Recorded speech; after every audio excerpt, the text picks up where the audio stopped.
Upon years of taking shortcuts and refusing to progress my life in a forward and meaningful direction, I found myself using drugs as a means of escaping the bed which I made for myself.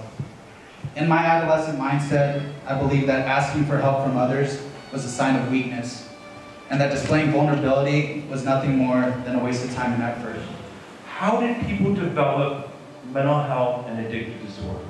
These were men and women with money, with resources, celebrity, fame, and yet they had fallen into a pattern with substances that was creating damage, and I couldn't understand why. Now, Kyle, you said something. I'm going to correct you. You said, I'm someone in an addict. This is language we don't use anymore. You are a person. You are a person with substance use disorder. You see that language? Kyle, he's just an addict. No, he's a person with substance use disorder.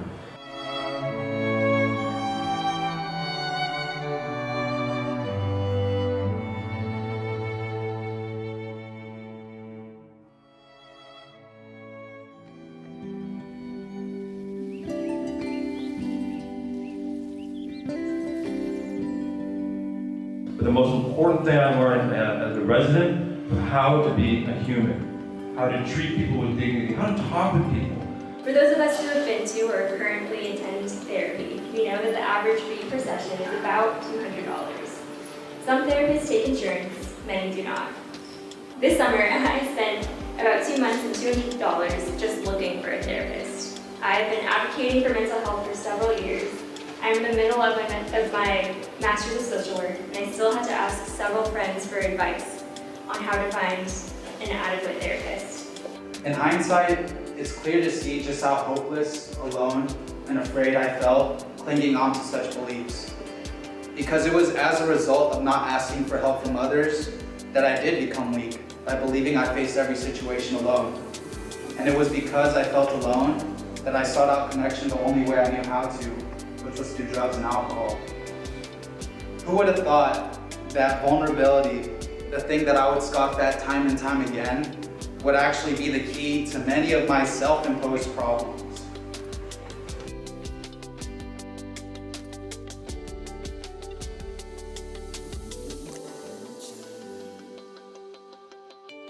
Oftentimes when the doors close and I'm working with patients, I tell medical students, this is what I do. I really focus on 4 main areas of recovery: home, health, purpose, and community. I spend a lot of time talking about sleep hygiene, exercise, spending time in nature, nutrition. Things that people say, well, when do you get to the drugs? When do you get to prescribing the medication? I say, well, the antidote to many of our mental health problems are right in front of us, and they don't require pills.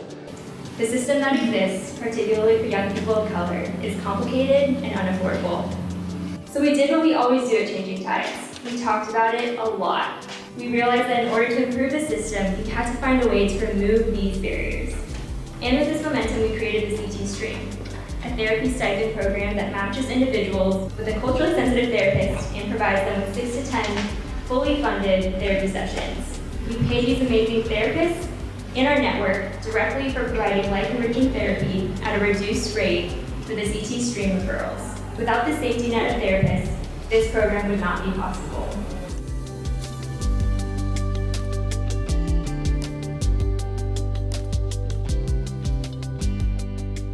See, I don't really have anything in my life kind of figured out right now. I'm 20 years old, I'm not going to school, I'm not trying to be the world's biggest artist. So when I see my friends and my family doing either, it's pretty easy to feel inadequate.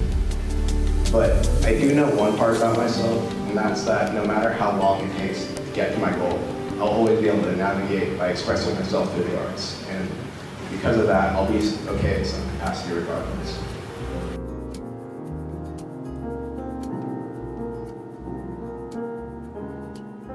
I say I'm grateful for family, but to what extent am I making them a priority? And are they even aware of it? I say I'm grateful for sobriety, but to what extent do I show that appreciation? And appreciation is the ability to understand the worth, the quality, or importance of something.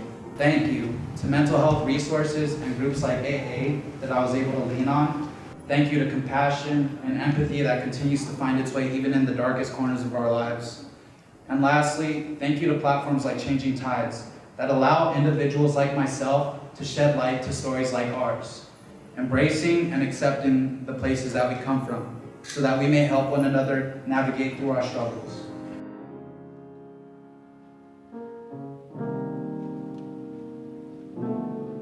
I have lived with anxiety for most of my adult life, and for the most part, I've managed it pretty well. There have been panic attacks, anxiety attacks, and really low moments. But the one thing I can always count on to ground myself is this community right here.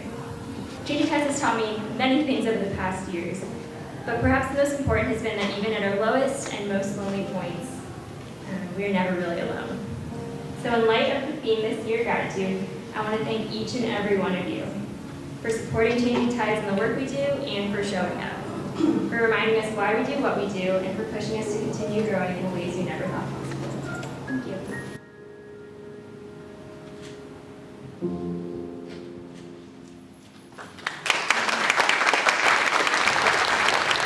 As Katie mentioned earlier, my name is Matthew Yonamura.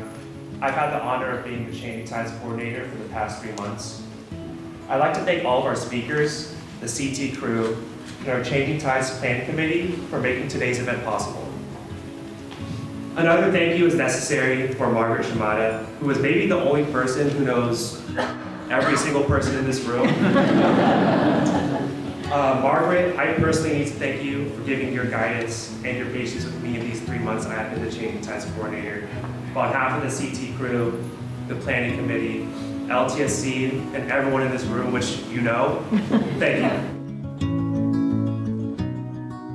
I'd also like to extend my personal thanks to our host, Caroline Elliott, for being our Changing Tides home.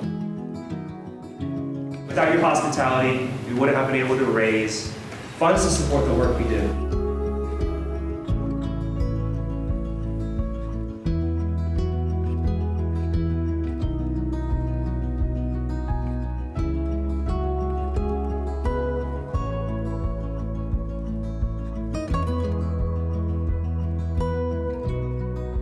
It was never about life becoming easier, but by us becoming stronger through the bonds that we build. It's safe to say that I don't feel disconnected or afraid anymore. It's safe to say that I feel supported and empowered. Thank you.